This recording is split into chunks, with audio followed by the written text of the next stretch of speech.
Hello and welcome to our today's session of CSS. Now we are studying in topic number 2, that is unit number 2, array, function and string.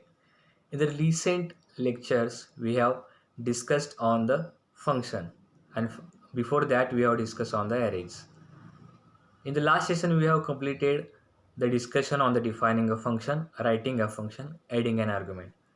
Now in this topic we are going to cover next point is scope of variable and arguments. So scope of variable and arguments. So which are the types of scope? There are two types of scope. The first scope is local scope and the second one is global scope. म्हणजेच आपण हे व्हेरिएबलसाठी पण म्हणतो की एखादा variable हा local variable आहे किंवा एखादा व्हेरिएबल हा ग्लोबल व्हेरिएबल आहे बिकॉज आपण स्टडी करतो स्कोप ऑफ व्हेरिएबल अँड आर्ग्युमेंटमध्ये.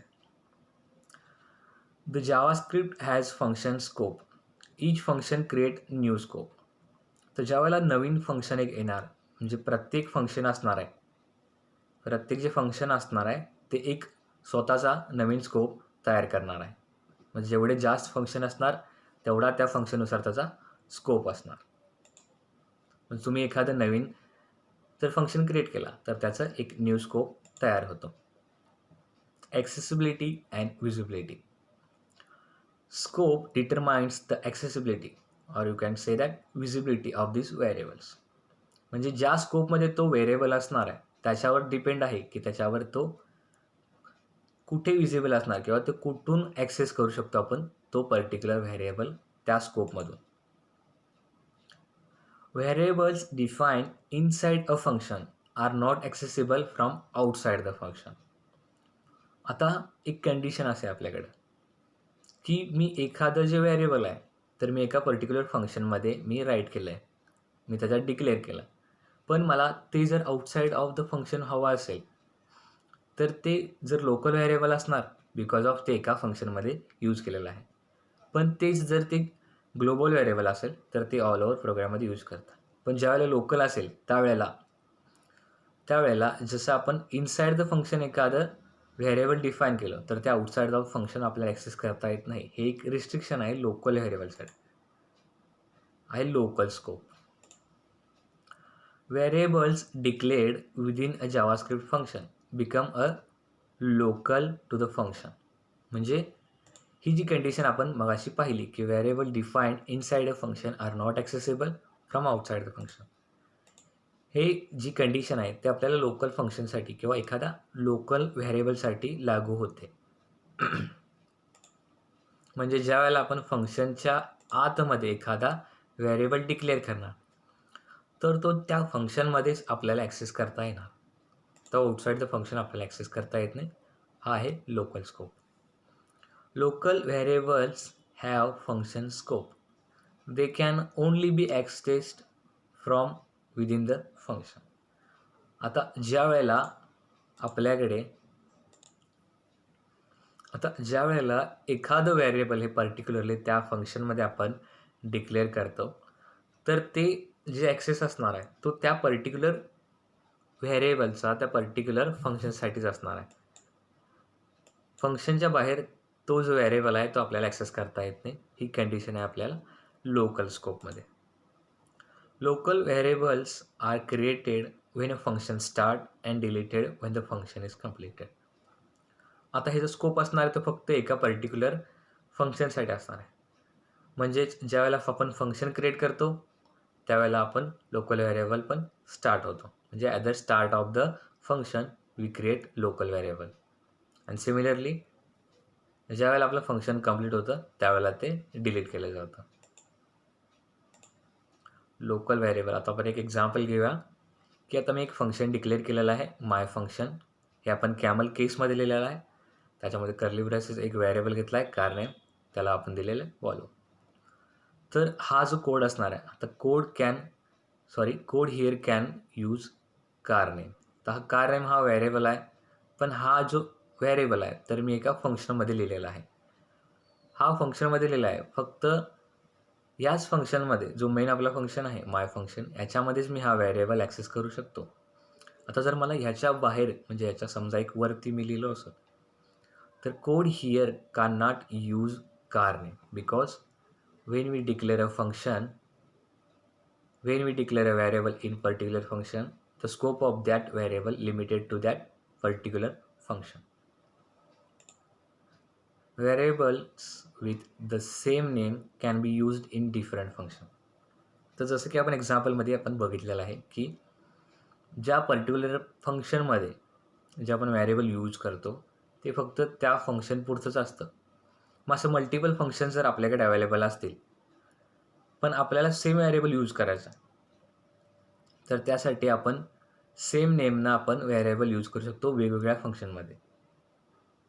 त्याच्यामुळे त्याच्यावर काही फरक पडत नाही because of scope of that variable depends on that particular function. A variable declared outside a function becomes a global. Now we are looking to global variables. आता जसं की माहीत आहे की फंक्शनच्या आत लिहिलं तर ते फंक्शन पुरतं असतं म्हणजे लोकल असतं. तेच फंक्शनच्या बाहेर लिहिलं तर ते whole throughout the program आपण ॲक्सेस करू शकतो. त्याला आपण म्हणतो global variable. A global variable has global scope. तर ग्लोबल स्कोप म्हणजे काय? All scripts and function on the web page can access it. आता ज्यावेळेला लोकलमध्ये आपण पाहिलेलं आहे की पर्टिक्युलर फक्त एकाच पर्टिक्युलर फंक्शनसाठी ते व्हेरिएबल आपण यूज करू शकतो. पण ग्लोबलसाठी कसं? ग्लोबलसाठी ते all over the script, all over the web page आपण ते ॲक्सेस करू शकतो. ह्याच्यामुळं ग्लोबल व्हेरिएबल हा यूज करतो आपण. Scope determines accessibility of variables, objects and function. आता स्कोपवरती डिपेंडंट आहे की व्हेरिएबल्स कुठे ॲक्सेस होणार, ऑब्जेक्ट कुठे ॲक्सेस होणार, फंक्शन कुठे ॲक्सेस होणार आपल्या कोडिंगमधून. आता जर तो एकाच पर्टिक्युलर लोकलसाठी जर ॲज अ लोकल व्हेरिएबलमधून कन्सिडर केला किंवा त्याचा एक स्कोप लोकल असेल तर तो त्या फंक्शनपुरता लिमिटेड असणार. आणि जर आपण त्याला ग्लोबली जर डिक्लेअर केला तर all over program, all over script, all over web page आपण ॲक्सेस करू शकतो. तर एक ग्लोबल व्हेरिएबलचं आपण एक एक्झाम्पल घेऊया. आता मी व्हेरिएबल आहे तो मी लिहिला आहे इथं आणि हे माझं फंक्शन आहे. आता लास्ट एक्झाम्पलमध्ये आपण काय बघितलं की जो हा माझा व्हेरिएबल होता तो मी फंक्शनमध्ये डिक्लेअर केलेला होता. पण आता आपण काय केले, आपण हा व्हेरिएबल आहे तो या फंक्शनच्या बाहेर डिक्लेअर केलेला आहे. तर हा ॲटोमॅटिकली प्रोग्रॅमॅटिकली आपण ह्याला म्हणणार आहे ग्लोबल व्हेरिएबल. मग ह्याचा स्कोप पण असणार आहे ग्लोबल स्कोप. तर ज्यावेळेला आपण कोड इथं लिहिणार किंवा कोड विदिन द फंक्शन लिहिणार, आउटसाईड द फंक्शन लिहा किंवा विदिन द फंक्शन लिहा, तर code here can use car name, code here can also use car name. आता हा डिफरन्स आहे ग्लोबल आणि लोकलमध्ये की लोकल जे व्हेरिएबल असणार आहे ते फक्त एका फंक्शनसाठी असणार आहे. ते फंक्शनच्या आउटसाईड यूज करू शकत नाही. पण जे ग्लोबल असणार आहे ते आउटसाईड द फंक्शन पण यूज करू शकतो, इनसाईड द फंक्शन पण यूज करू शकतो, थ्रू आउट द प्रोग्राम आपण त्याला यूज करू शकतो. In JavaScript object and functions are also variables. आता फक्त व्हेरिएबल्स हे व्हेरिएबल्स म्हणून आपण कन्सिडर करत नाही. तर ॲज अ आपण ऑब्जेक्टला आपण व्हेरिएबल पण कन्सिडर करू शकतो, फंक्शनला पण आपण फंक्शनला पण आपण व्हेरिएबल कन्सिडर करू शकतो. हे जावास्क्रिप्टमध्ये आपल्याला यूज करता येतं अशा प्रकारे. म्हणजे फंक्शन आणि ऑब्जेक्ट हे दोन्ही पण आपण ॲज अ व्हेरिएबल म्हणून यूज करू शकतो. आता एक नवीन पॉईंट येईल तो म्हणजे ॲटोमॅटिकली ग्लोबल व्हेरिएबल. आता जो लोकल व्हेरिएबल आहे आणि ग्लोबल व्हेरिएबल आहे म्हणजे जो त्याचा स्कोप आहे. If you assign a value to a variable that has not been declared it automatically become a global variable. आता ज्या वेळेला आपण फक्त डिक्लेअर करून सोडून देतो किंवा त्याला आपण काही व्हॅल्यू एक असाइन केलेली असते किंवा आपण त्याला एखादी व्हॅल्यू असाइन केलेली नाही, फक्त आपण त्याला डिक्लेअर करून असंच सोडून दिलं तर त्याला ॲटोमॅटिकली कन्सिडर करतो आपण ग्लोबल व्हेरिएबल. आता एक एक्झाम्पल घेऊया. आता माय फंक्शन हा मी एक फंक्शन घेतलेला आहे, तो फक्त आपण डिक्लेअर केला आणि सोडून दिला. ह्याच्यात आपण काही आर्ग्युमेंट्स पास केले नाहीत किंवा काही पॅरामीटर्स आपण दिलेले नाहीत. Code here can use car name. इथं आहे कार नेम आणि इथं आपण स्टार्टिंगमध्ये आपण हा डिक्लेअर केला, पण नंतर काही लाईन्स ऑफ कोड नंतर आपण हा फंक्शनमध्ये आपण असाइनमेंट केला आणि त्याच्यामध्ये आपण त्याचे जे स्टेटमेंट्स असतील तो आपण कोड त्याच्या कर्ली ब्रेसेसमध्ये त्याच्या स्कोपमध्ये आपण लिहिला. तर जसं की हे जे फंक्शन आहे ते आपण ऑलरेडी डिक्लेअर करून ठेवलेलं आहे आणि त्यानंतर मग त्याचे असाइनमेंट आपण केलेलं आहे. त्यामुळे ह्याचा जो स्कोप असणार आहे, बिकॉज हे ऑलरेडी डिक्लेअर्ड आहे, ह्याचा जो स्कोप असणार आहे तो बाय डिफॉल्ट ग्लोबल स्कोप असणार आहे. त्याच्यामुळे हा विदिन द फंक्शन पण आपण ॲक्सेस करू शकतो, आउटसाईड द फंक्शन पण आपण याला ॲक्सेस करू शकतो. हा फक्त डिफरन्स आहे ॲटोमॅटिकली ग्लोबल. फक्त डिक्लेअर करायचा आणि नंतर यूज करून त्याचं असाइनमेंट्स आपण करायचे. This code example will declare a global variable car name even if the value is assigned inside the function. आता हा जो बाहेर आहे तो असतो ग्लोबल, विदिन द फंक्शन असतो तो असतो लोकल. हा जस्ट एक बेसिक डिफरन्स आहे की जो फंक्शनच्या आत असतो तो लोकल, फंक्शनच्या बाहेर असतो तो ग्लोबल. आता हे फक्त डिक्लेअर केलं आहे, ह्यानंतर आपण ह्याच्या ज्या व्हॅल्यू आहेत, जे असाइनमेंट आहे ते आपण फंक्शनमध्ये केलेलं आहे. त्याच्यामुळे तो आपल्याला ॲक्सेस करता येतो.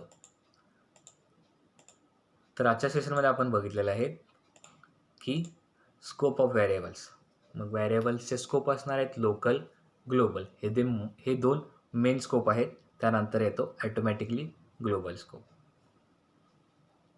तर further topics we going to cover in the next session.